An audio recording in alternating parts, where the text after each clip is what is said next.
Perhatikan betul-betul apa yang akan berlaku sekarang. Anda sedang menonton rekaman yang dibuat oleh orang Rusia di suatu tempat di Crimea yang diduduki. Hari biasa, jalan biasa, lori bergerak di hadapan. Tapi lihat ke atas, itu di sana, di satu titik di langit, itu adalah drone. Dan itu bukan drone biasa yang tersesat di udara. Orang Rusia yang merakam menunjuk ke arahnya dan berkata dengan nada biasa seperti sudah terbiasa, itu sudah yang ketiga.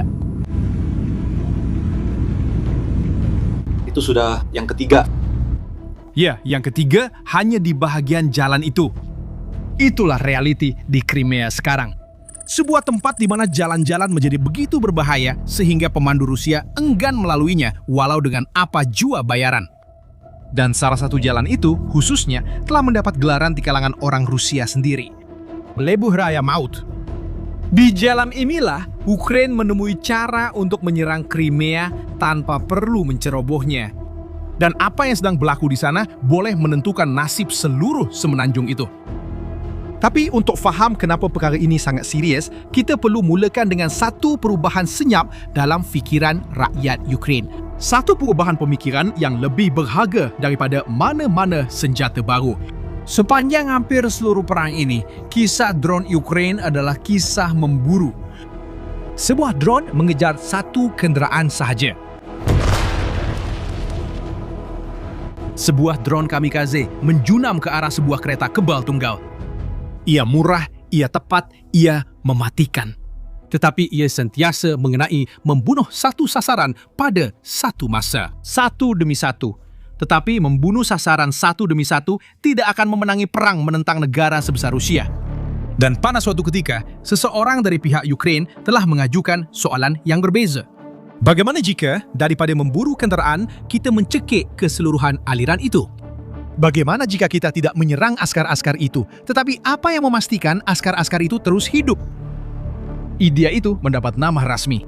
Pada Mei 2026, Menteri Pertahanan Ukraina Mikhail Fedorov mengumumkan satu program sekatan logistik.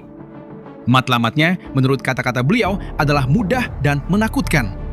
Membuatkan musuh tidak lagi berasa selamat walaupun berada jauh dari barisan hadapan. Dan itu bukan sekadar cakap kosong. Kerajaan telah menyalurkan kira-kira $113 juta terus kepada Brigade Drone yang telah membuktikan mereka tahu bagaimana untuk menyerang logistik Rusia. Perhatikan perubahan itu. Sasaran bukan lagi askar di dalam parit. Sasaran kini adalah bahan api, makanan, peluru, segala-galanya yang perlu melalui jalan sebelum sampai kepada askar itu. Dan fase baru ini membawa satu alat yang sangat mudah sehingga hampir tiada siapa yang menjangkakannya. Kerana Ukraina mengambil drone mereka dan mula menggunakannya untuk melakukan sesuatu yang hampir tiada siapa jangkakan. Menjatuhkan periuk api. Bukan menyerang dengan letupan, bukan terjun ke sasaran, hanya terbang ke jalan raya, kadang-kadang 100-150 km di belakang garisan hadapan dan menjatuhkan periuk api di atas aspal. Sebahagian daripada drone ini membawa alat penabur. Ia adalah sejenis bekas yang dipenuhi dengan periuk api kecil, mampu menabur berpuluh-puluh periuk api dalam satu lintasan sahaja. Terdapat laporan mengenai versi yang boleh melepaskan sehingga 48 periuk api sekaligus. Ada juga yang dipasang pada drone berat yang terbang pada waktu malam. Dan kenderaan yang paling digemari untuk mencapai sasaran yang lebih jauh di belakang garisan musuh ialah drone Ukraina yang dipanggil FP2. Ia menukar jarak yang kawalan, terbang sekitar 200 km tetapi membawa muatan yang berat dan memberikan kawalan yang tepat kepada pengendali tentang di mana. Tepat sekali melepaskan muatan itu. Komander Ukraina merumuskan tahap maklumat yang mereka ada dengan satu ayat yang menggerunkan. Kami tahu waktu yang tepat laluan-laluan itu. Kami tahu jalan mana yang mereka gunakan untuk mengangkut bahan api. Dan ada satu ironi yang sangat menarik di sini. Nak tahu siapa yang mencipta taktik menjatuhkan periuk api dengan drone ini? Lebih awal dalam perang yang sama ini, Rusia sendiri. Sekarang, ide yang sama itu berbalik menentangnya pada skala yang Moskow tak pernah bayangkan. Sebelum kita teruskan, jika anda sudah faham betapa besarnya apa yang sedang berlaku di sini, lakukan satu perkara. Langgan saluran ini. Kita kupas jenis gerakan seperti ini setiap hari dan inilah yang Anda pasti mahu ikuti. Sekarang mungkin Anda sedang berpikir, baiklah, tapi letak beberapa periuk api di jalan nampak macam tak cukup. Macam mana benda ni boleh ancam seluruh tentera? Dan kejeniusan terletak tepat di situ. Sebab periuk api itu tak perlu musnahkan apa-apa pun. Fikirkan tentang itu sekejap. Periuk api itu bukan tugasnya untuk meletupkan lori jadi beribu keping. Ia cuma perlu hentikan, lumpuhkan. Seorang penganalisis yang mengkaji periuk api ini berkata bahawa ia hanya mengandungi bahan letupan yang cukup untuk melumpuhkan sebuah kenderaan. Dan perkataan melumpuhkan itu adalah intipati keseluruhan. Kerana cuba fikirkan apa yang berlaku apabila sebuah lori terhenti di laluan bekalan. Ia menghalang laluan. Ia memaksa semua yang datang dari belakang untuk berhenti. Ia menyebabkan kesesakan lalu lintas. Sekumpulan kenderaan yang tidak bergerak berhimpit-himpit di satu bahagian lebuh raya yang terdedah. Dan sekumpulan kenderaan yang berhenti adalah sasaran yang diimpikan oleh pengendali drone. Maksudnya, periuk api itu pun tak perlu selesaikan tugas sepenuhnya. Ia hanya perlu memberhentikan konvoi itu cukup lama supaya sesuatu yang lain seperti drone kamikaze boleh datang untuk menyelesaikannya. Sekeping logam yang harganya hampir tiada apa-apa boleh menghentikan satu konvoi kenderaan yang bernilai berjuta-juta. Dan apabila anda faham perkara ini, anda akan faham kenapa senjata ini jauh lebih buruk untuk Rusia daripada apa yang nampak pada pandangan pertama. Kerana terdapat satu asimetri yang sangat ketara di sini. Sebuah drone kamikaze menyerang sebuah kenderaan sekali sahaja. Itu saja.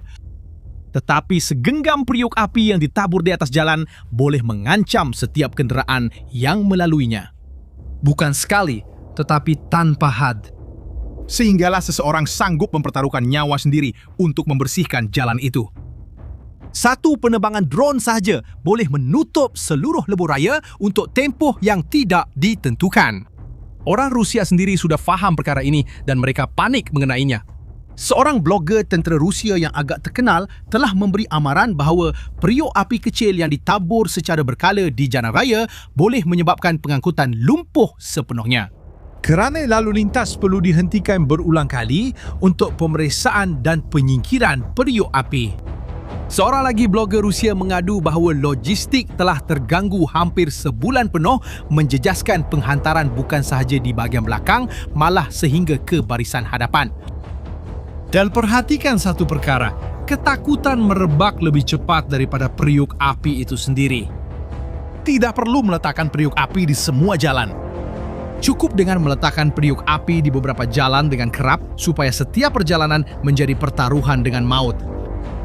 Pemandu tidak tahu jalan mana yang ada periuk api dan jalan mana yang tidak ada. Jadi, semua jalan menjadi mencurigakan.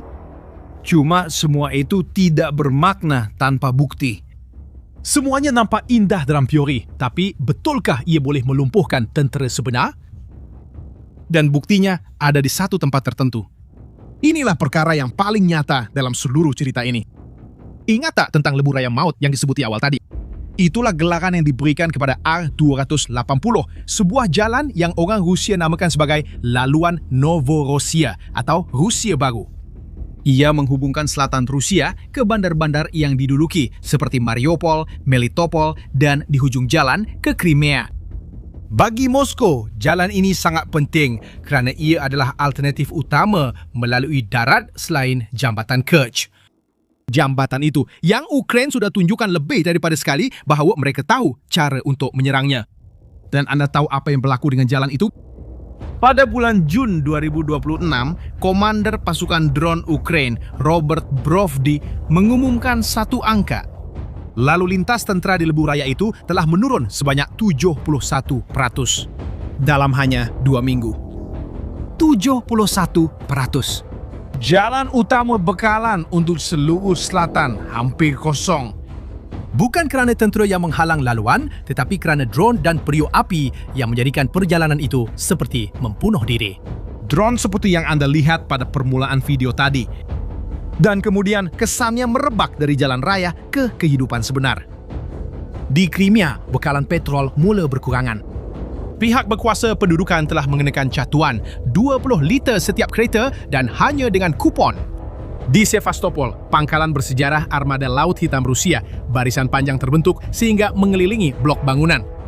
Penduduk mulai menjual petrol di internet dengan harga 2-3 kali ganda daripada harga biasa. Dan ada satu butiran yang mendedahkan segalanya. Pada mulanya, Kremlin cuba menyalahkan panik yang tidak berasas dalam kalangan penduduk. Tetapi tidak lama kemudian, Kementerian Tenaga Rusia sendiri terpaksa mengakui kebenaran itu.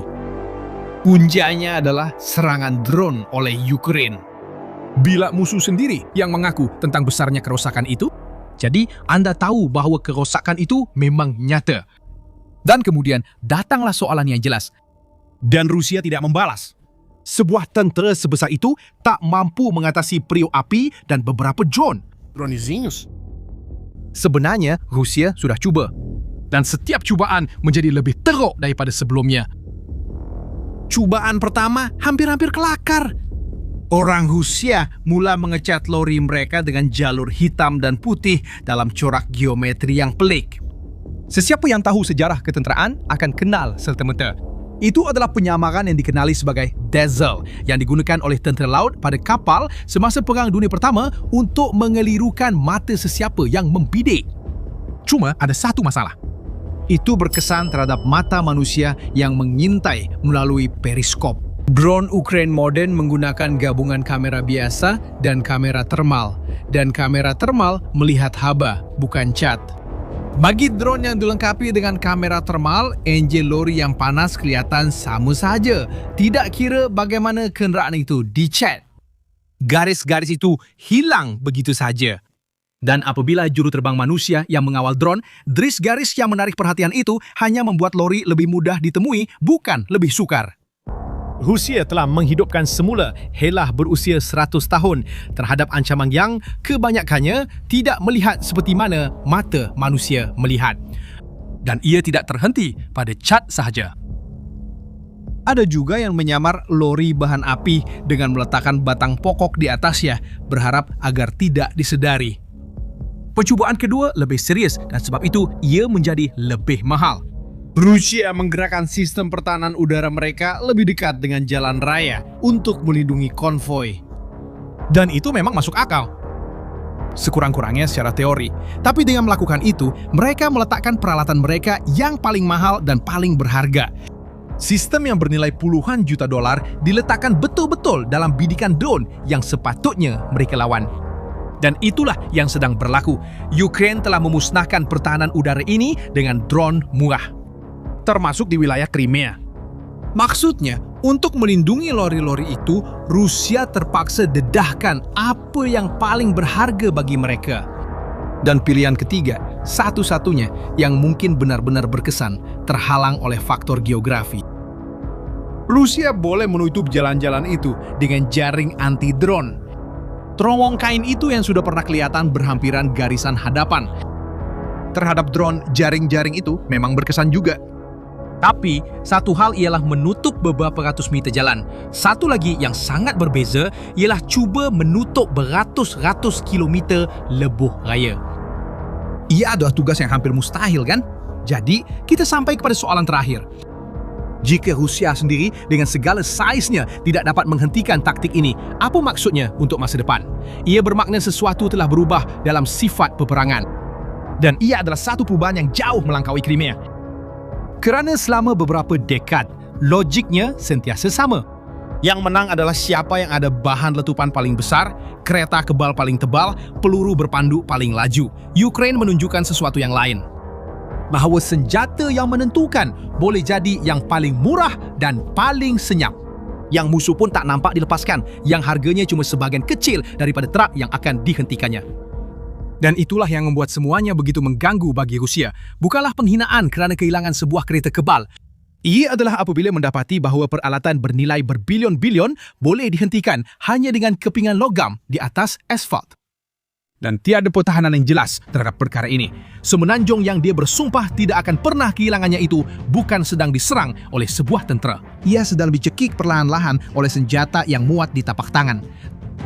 Dan ini baru sahaja bermula. Laluan alternatif sedang lumpuh satu demi satu.